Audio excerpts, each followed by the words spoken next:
উচ্ছে বা করলা দিয়ে এমন একটা রেসিপি বানালে কিন্তু যারা করলা খায় না তারাও কিন্তু চেটেপুটে খাবে।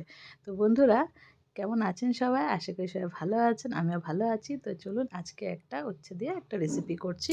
তো তার জন্য আমি দুটো উচ্ছেকে ভালো করে ধুয়ে নিয়েছি। ধুয়ে এবার দুটো পাশ সাইডগুলো কেটে নিচ্ছি। কেটে তারপর কিন্তু আমি এভাবে পাতলা পাতলা করে কেটে নেব। আপনারা পাতলাটা যতটুকু আপনাদের প্রয়োজন বুঝে কেটে নেবেন, বা যতটুকু আপনাদের চয়েস হয়, একটু মোটা রাখলে মোটাও রাখতে পারেন, আবার একটু পাতলা করে রাখলে পাতলাও রাখতে পারেন। আমি এতটুকু পাতলা করছি, দেখে নিন। তো এই রেসিপিটা কিন্তু খেতে খুবই ভালো লাগে। আর যারা পছন্দ করে না উচ্ছে খেতে, তারাও কিন্তু এই রেসিপিটা খুব ভালো করে খাবে, টেস্টি লাগবে অনেক। তো খুব ভালো করে খাবে। আর রেসিপিটা কিন্তু সত্যিই খুব বেশি টেস্টি হয়। তো দেখুন, আর তেতো ভাবটা কিন্তু খুব একটা বোঝাও যায় না এটাতে।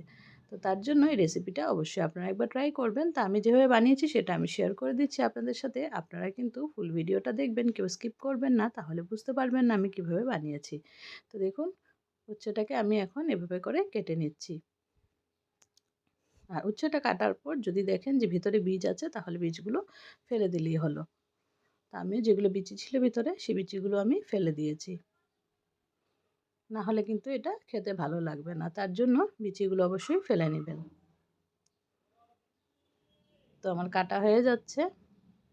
যেহেতু বিচিগুলো একটু শক্ত, তার জন্য একটু কাটতে অসুবিধা হচ্ছিল।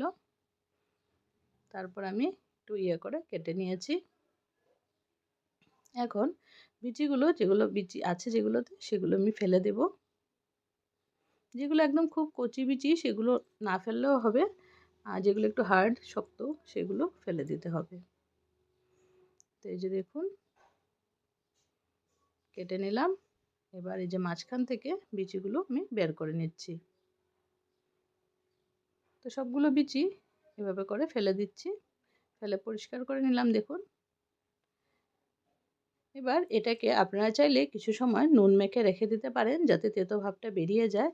বা যদি মনে করেন যে একবারেই ভেজে নেবেন, তাহলে একবারেও ভেজে নিতে পারেন। আমি কিন্তু আর মেখে রাখিনি, তবে মেখে রাখলে কিন্তু তেতো ভাবটা আরেকটু বেরিয়ে যাবে। তা আমাদের তেতো খেতে অসুবিধা হয় না, তার জন্য কিন্তু আমি আর মানে মেখে রাখিনি নুনটা।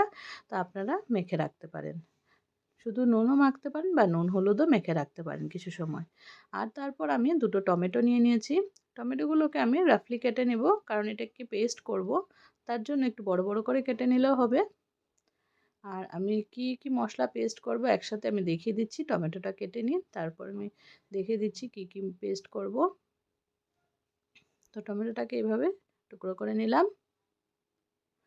সবগুলো টমেটো একইভাবে কেটে নেব। আর এই রেসিপিটা চাইলে আপনারা কিন্তু রসুন দিতে পারেন, আমি কিন্তু দিইনি। তো টমেটো দিয়েছি, আর দিয়ে দেব একটু আদা।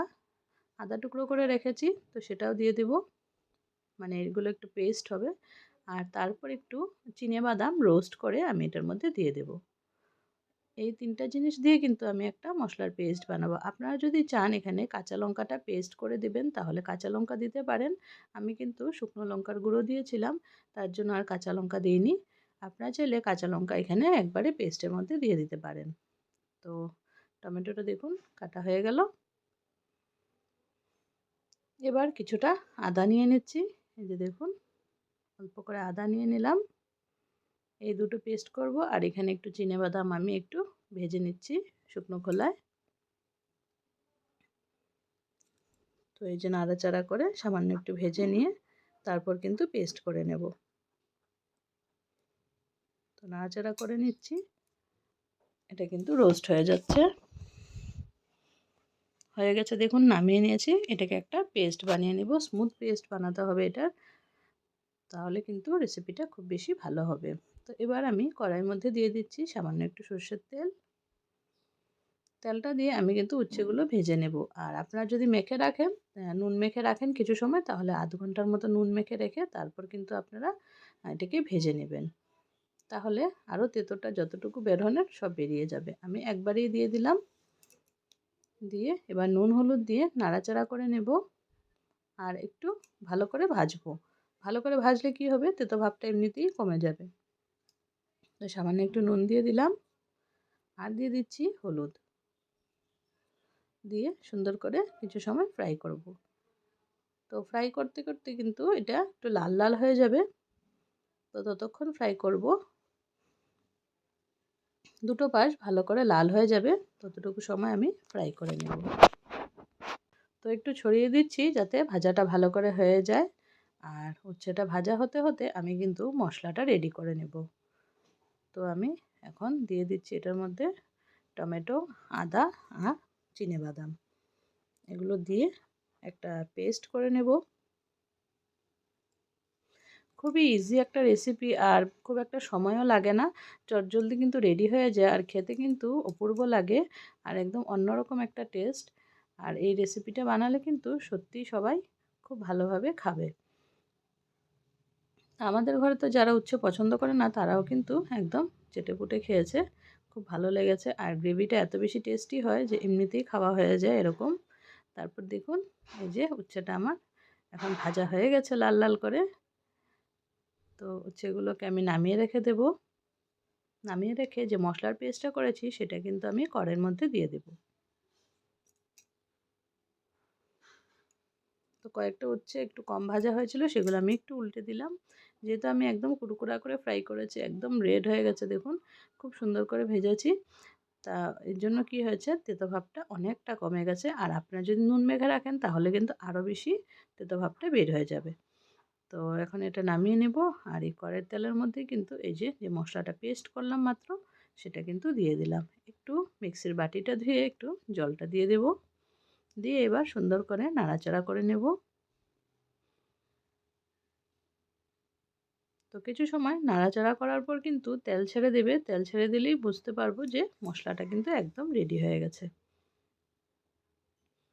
তো দেখুন কত কম উপকরণে এই রেসিপিটা রেডি হয়, আর খেতেও খুব ভালো লাগে।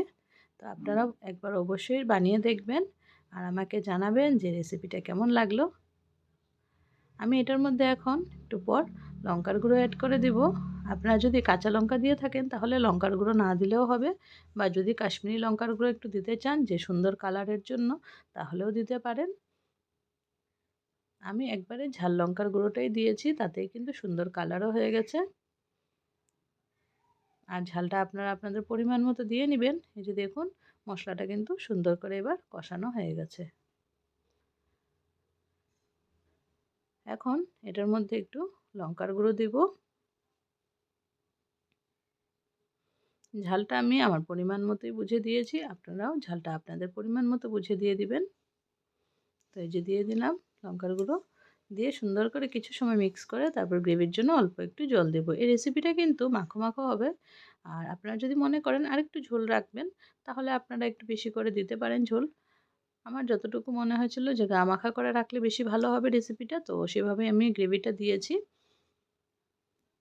ততটুকুই জল দিয়েছি।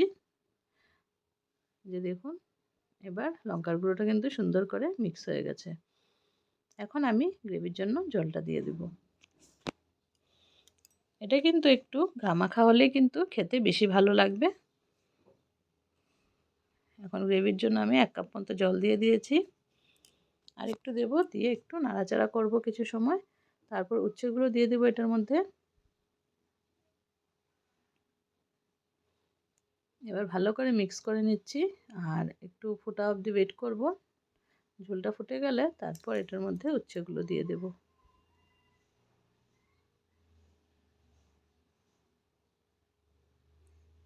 তো আর কিছু সময় নাড়াচাড়া করলাম, আর জলটা আমি আরেকটু দিয়েছিলাম, দেওয়ার পর ফুটেছে দেখুন। তারপরে একটু নুনটা কম লাগছিল, নুন একটু দিয়ে দিলাম, দিয়ে এবার উচ্ছেগুলো দিয়ে দেব। গ্রেভিটা একদমই ফুটে গেছে দেখুন। আর একটু ভালো করে মিক্স করে নিলাম, মিক্স করে নিয়ে এখন আমি উচ্ছেগুলো, ভেজে রাখা উচ্ছেগুলো দিয়ে দেবো এটার মধ্যে। খুবই সিম্পল একটা রেসিপি বন্ধুরা। আর বন্ধুরা আজকের ভিডিওটা আপনাদের কেমন লাগলো, যদি ভালো লেগে থাকে লাইক কমেন্ট শেয়ার করে দিবেন। আর যারা চ্যানেলে নতুন বন্ধু আছেন প্লিজ চ্যানেলটাকে সাবস্ক্রাইব করে বেল আইকনটা প্রেস করে রাখবেন, তাহলে আমার ভিডিওজের নোটিফিকেশন সবার প্রথম আপনাদের কাছে পৌঁছে যাবে। তো দেখুন এবার উচ্ছেগুলো আমি দিয়ে দিলাম এটার মধ্যে, দিয়ে দেখুন কিছু সময় আমি এটাকে ফুটতে দিলাম। আর একদম দেখুন গামাখা গামাখা হয়ে গেছে। বাস এই রেসিপিটা পুরোপুরি রেডি। এবার নামিয়ে নেব। গরম গরম ভাত দিয়ে কিন্তু খেতে দুর্দান্ত লাগবে, আবার রুটি দিয়েও কিন্তু খারাপ লাগবে না, যেহেতু গ্রেভিটা একদম মাখো মাখো হয়েছে, রুটি দিয়েও খেতে বেশ ভালো লাগবে। তো নামিয়ে নিলাম। রেসিপিটা আপনারা একবার অবশ্যই ট্রাই করবেন, আশা করি আপনাদের ভালো লাগবে খেয়ে, আমাদেরও খুব ভালো লেগেছে খেয়ে। তো বন্ধুরা, আজকের ভিডিওটা এই পর্যন্তই। আবার আপনাদের সাথে দেখা হবে নতুন কোনো ভিডিওর সাথে। সবাইকে অনেক অনেক ধন্যবাদ আমার ভিডিওটা ফুল ওয়াচ করার জন্য। টাটা।